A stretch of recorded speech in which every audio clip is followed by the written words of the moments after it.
Gold hub తాకట్టులో ఉన్న బంగారాన్ని విడిపించి కొనబడును. అదే రోజు ఆన్లైన్ ధరకు కొని డబ్బులు ఇవ్వబడును.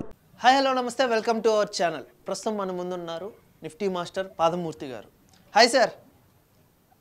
హాయ్ హాయ్ సార్, ఈరోజు కనుక చూసుకున్నట్టయితే సెన్సెక్స్ అనేది 180 సార్ ఈరోజు కనుక చూసుకున్నట్టయితే సెన్సెక్స్ అనేది 180 ప్లస్లో రన్ అవుతుంది సార్, అప్ ట్రెండ్లో. అండ్ నిఫ్టీ 50 వచ్చేసి 50 ప్లస్లో రన్ అవుతుంది సార్. ఎలా చూస్తారు సార్ దీన్ని? యాక్చువల్గా ఏదైతే మార్కెట్ మనం లాస్ట్ 1 మంత్గా కూడా market consolidation to up trend చెప్తున్నాం. దాంట్లో భాగంగానే ఈ రోజు కూడా మార్కెట్లో ఏదైతే ఐటీ సంబంధించినటువంటి స్టాక్స్, అదేవిధంగా ఎనర్జీ సంబంధించిన స్టాక్స్, బ్యాంకింగ్ సంబంధించిన స్టాక్స్ అన్ని కూడా మార్కెట్లో పుంజుకోవడం అనేది చూస్తున్నాము. ఏదైతే మార్కెట్లో టేకాఫ్ తీసుకుని లాస్ట్ 1 మంత్గా కూడా మార్కెట్లో రిజల్ట్ ఓరియంటేషన్ తోటి ఏదైతే ప్రస్తుతం ఉన్నటువంటి సెంట్రల్ గవర్నమెంట్ ఏదైతే కంటిన్యూ అవుతుందో దానికి తగ్గట్టుగానే మార్కెట్లో అదే విధంగా ట్రాక్ ముందుకెళ్లే విధంగానే మార్కెట్లో టేకాఫ్ అయింది. ఈ రోజు చూసుకున్నట్టయితే ఫార్మా కంపెనీ ఈ రోజున బాగా లీడ్ లో ఉన్నది. ఫార్మాలో Lupin and Laurus Labs and Zydus Life ఈ 3 స్టాక్స్ కూడా అబౌవ్ 3%, 4% మార్కెట్లో ఒక అప్ ట్రెండ్ తీసుకుని ముందుకెళ్తున్నాయి. అదేవిధంగా ఐటీ సెక్టర్ కూడా ఏదైతే హెచ్సిఎల్ టెక్నాలజీస్ కానీ, కోఫోర్జ్ కానీ, ఇన్ఫోసిస్, టీసీఎస్ లాంటి స్టాక్స్ అన్ని కూడా మినిమం 3% ప్లస్ లో మార్కెట్లో ట్రేడ్ అవుతున్నాయి. దీనికి తగ్గట్టుగానే ఏదైతే ఆటోమొబైల్ సెక్టర్ ఏదైతే లీడ్ లో ఉన్నదో automobile sector and banking sector and energy sector కూడా మార్కెట్ లో లీడ్ తీసుకుని ముందుకెళ్తున్నాయి. యాక్చువల్ గా ఏదైతే మార్కెట్ లో మనకి ఫ్రంట్ లైన్ స్టాక్స్ అన్ని కూడా మార్కెట్ లో ముందుకెళ్తాయని చెప్పాము. అదేవిధంగా మంచి లాభాల్లో పడినాయి. అదేవిధంగా మనం ఏదైతే రిజల్ట్ ఓరియంటేషన్ తోటి గవర్నమెంట్ కంటిన్యూ అయినప్పుడు మనం చెప్పినట్టుగానే ఏదైతే defence and railway stocks and space technology సంబంధించినటువంటి స్టాక్స్, దానికి తగ్గట్టుగానే మళ్ళీ ఆటోమొబైల్ అండ్ బ్యాంకింగ్ సెక్టర్ కూడా మార్కెట్ లో అద్భుతమైనటువంటి రిజల్ట్ ఇచ్చే అవకాశం ఉందని చెప్పుకున్నాం. అదేవిధంగా కంటిన్యూ అవుతూ మార్కెట్ లో ఎవ్రీడే న్యూ హైస్ తీసుకుంటూ మార్కెట్ లో ముందుకెళ్ళడం అనేది మనం గమనిస్తున్నాం. ఇక్కడ సార్ కమోడిటీ సెక్టర్ ఎట్లా ఉంది సార్ ఈరోజు? కమోడిటీస్ లో ఏదైతే గోల్డ్ అండ్ సిల్వర్ ఏదైతే daily day by day progressive గా నడుస్తుంది. అదేవిధంగా క్రూడ్ ఆయిల్ చూసుకున్నట్టయితే క్రూడ్ ఆయిల్ కూడా మనకి మార్కెట్ లో ఏదైతే స్తబ్దంగా ఉన్న క్రూడ్ ఆయిల్ కూడా మళ్ళీ టేకాఫ్ తీసుకుని ముందుకెళ్తుంది. క్రూడ్ ఆయిల్ తో పాటుగా సిల్వర్ ఇవన్నీ కూడా మార్కెట్ లో ఒక రేంజ్ బౌండ్ నుంచి మార్కెట్ లో టేకాఫ్ తీసుకుని మార్కెట్ లో అప్ ట్రెండ్ లో నడుస్తున్నాయి. అదేవిధంగా ఈ రోజు వరకు చూసుకున్నట్టయితే క్రూడ్ అయితే ఏదైతే 6,900 దగ్గర నుంచి 7,000 అండ్ 7,100 దిశగా మార్కెట్ లో టేకాఫ్ తీసుకుని ముందుకెళ్తుంది.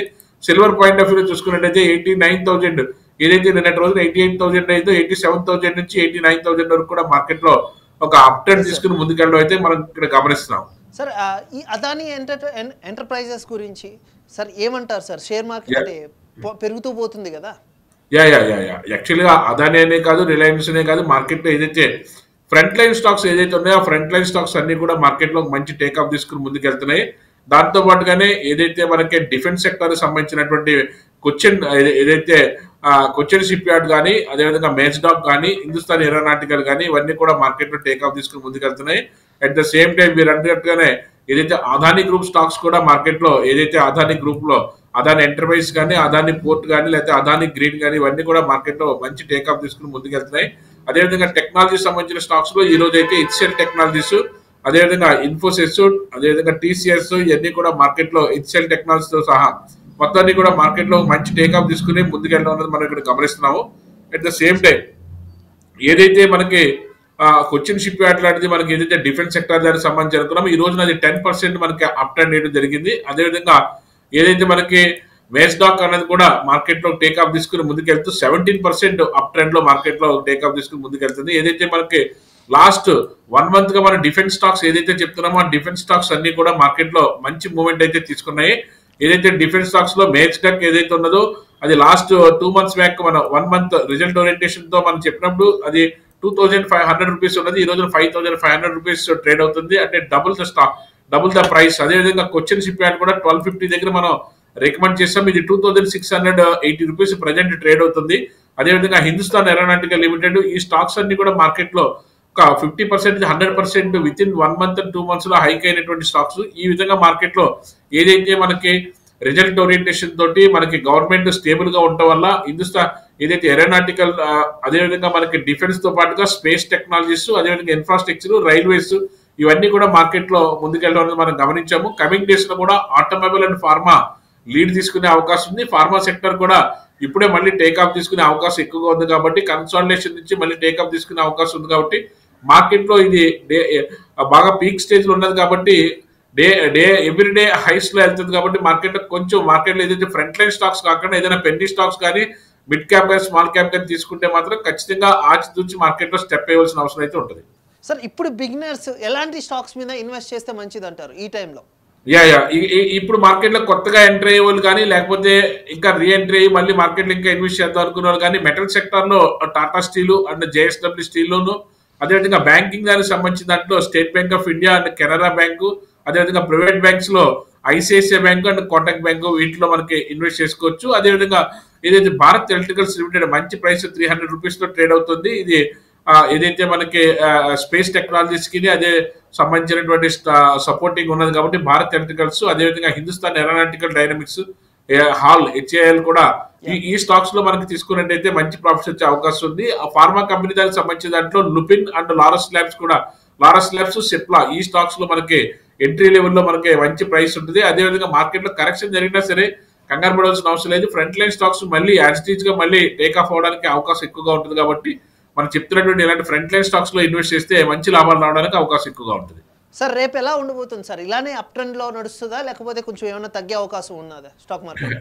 ఎస్ యాక్చువల్ గా ఏదైతే మీరు ప్రిడిక్షన్ ఏదైతే మనం రేపటి దాని గురించి మనం మాట్లాడుకుంటున్నామో, ఇది ఏదైతే నిఫ్టీ ఈ రోజున ఏదైతే 30 పాయింట్స్ మార్కెట్ లో ప్లస్ లో ఉంది, ప్రతిరోజు కూడా ఎంతో కొంత మార్కెట్ లో ప్లస్ చేసుకుంటేనే మార్కెట్ లో ఇంక్రీజ్ అవుతుంది వెళ్తుంది. కానీ ఏదైతే 24,380 or 400 ట్రేడ్ అవుతుందో ఇది 24,150 కానీ బ్రేక్ చేసి కానీ మార్కెట్ లో లోపల కానీ ట్రేడ్ అవుతే 24,150 అండ్ 24,000 బ్రేక్ చేసుకుని 23,800 and 750 వరకు కూడా వచ్చే అవకాశం ఉంది. కానీ మోస్ట్లీ మార్కెట్ లో ఏదైతే ప్రతిరోజు కూడా డే బై డే మార్కెట్ లో ఎంతో కొంత ఇంక్రీజ్ అవుతూ మార్కెట్ లో ముందుకు వెళ్తుంది కాబట్టి ప్రస్తుతానికైతే అంత డౌన్ ట్రెండ్ మనం ఎక్స్పెక్ట్ చేయలేము. ఒకవేళ డౌన్ ట్రెండ్ వస్తుందని అనుకుంటే మాత్రం 24,250 or 200 బ్రేక్ చేస్తేనే మార్కెట్ లో కొంచెం డౌన్ ట్రెండ్ వచ్చే అవకాశం ఉంది. అదేవిధంగా బ్యాంక్ నిఫ్టీ ఏదైతే ఇప్పుడు 53,200 నడుస్తుందో అది 53,200 మనకి అట్లీస్ట్ మనకి ఒక 200 నుంచి 300 పాయింట్స్ మార్కెట్ లో బ్రేక్ చేస్తే తప్ప 52,000 బిలో ట్రేడ్ అవుతే తప్ప అదర్వైజ్ మనం మార్కెట్ లో డౌన్ ట్రెండ్ స్టార్ట్ అయిందని మనం చెప్పలేము. మళ్ళీ సెకండ్ హాఫ్ లో కూడా ఈ రోజు మళ్ళీ మార్కెట్ పుంజుకుని 150 పాయింట్ ప్లస్ లో మళ్ళీ బ్యాంక్ నిఫ్టీ కూడా ట్రేడ్ అవుతుంది. అది ఇందాక వరకు మార్కెట్ లో న్యూట్రల్ గా ఉన్నటువంటి బ్యాంక్ నిఫ్టీ 53,000 దగ్గర నుంచి 50,250 వరకు కూడా ఒకే స్ట్రెచ్ లో within half an hour లోనే మార్కెట్ లో టేక్ ఆఫ్ తీసుకుంది. అంటే క్లోజింగ్ పాజిటివ్ గా ఉండే అవకాశం ఉంది కాబట్టి రేపు కూడా మార్కెట్ కొంచెం పాజిటివ్ గా ఉండే అవకాశం కనిపిస్తుంది. నిఫ్టీ కూడా ఒక 10 to 15 పాయింట్స్ ప్లస్ లో 45 పాయింట్స్ ప్లస్ లోకి వెళ్ళింది, పాజిటివ్ క్లోజింగ్ ఇస్తుంది. కాబట్టి రేపు కూడా మార్కెట్ లో అప్ ట్రెండ్ ఉండే అవకాశం ఉంది ఫస్ట్ హాఫ్. కానీ సెకండ్ హాఫ్ ఏదైతే రేపు ఫ్రైడే కాబట్టి మార్కెట్ కొంచెం సెకండ్ హాఫ్ లో కొంచెం సెల్లింగ్ ప్రెజర్ ఉంటుంది కాబట్టి అక్కడ మార్కెట్ లో కన్సాలిడేషన్ లో ఉండే అవకాశం ఉంది. కానీ డ్రాస్టికల్ గా మూవ్మెంట్ అయితే డ్రాస్టికల్ గా డౌన్ ట్రెండ్ వచ్చే అవకాశం అయితే చాలా తక్కువగా కనిపిస్తుంది. సార్ చాలా మంది ఇప్పుడు కమోడిటీ సెక్టార్లో ఇన్వెస్ట్ చేయడానికి ఇంట్రెస్ట్ చూపిస్తున్నారు, లైక్ గోల్డ్ మెయిన్ ఎగ్జాంపుల్. ఇప్పుడు రేపు ఎలా ఉండబోతుంది సార్ కమోడిటీ సెక్టార్ అనేది? కమోడిటీ సెక్టార్ లో మనకి ఇన్వెస్ట్ చేయడానికి అది ఖచ్చితంగా కంప్లీట్ గా ట్రేడింగ్ ప్లాట్ఫామ్. అది మామూలుగా ఇన్వెస్ట్ చేయాలనుకుంటే మాత్రం గోల్డ్ సిల్వర్ లోనే ఎవర్ గ్రీన్ గానే ఉంటుంది. Any dip you can buy and hold commodity section. Okay sir, thank you so much sir. Thank you.